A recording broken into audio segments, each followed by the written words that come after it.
All right, so the last thing that I wanted to mention is two utility combinators which are provided by Task. So you know that we have this Task.WhenAll and Task.WhenAny, but these things, they wait on Task, but they block the current thread. So now you might want to create a brand new task, which is useful for async and await, for actually waiting on either any or all of the other tasks that are happening. So instead of await, we have when. So we have Task.WhenAny and Task.WhenAll. So the idea is very simple. It's actually trivial. So when you call Task.WhenAny, you're making a task that's going to complete when any of the supply tasks, so it takes some arguments, it's going to make a task which will complete when any of the supply tasks have completed.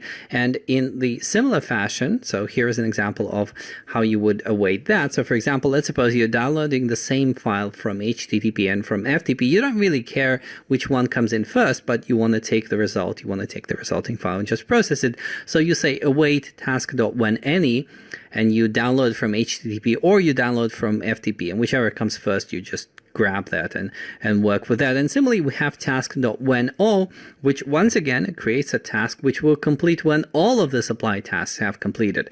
So for example, you can say await task.whenAll, and you have a task for measuring the temperature, and you have a task for measuring the pressure, and you want both of them to complete before this particular task completes. So this is how you would define that. So once again, these are tiny improvements, but they are very useful when working with tasks and sets of tasks in actual fact under the async await paradigm.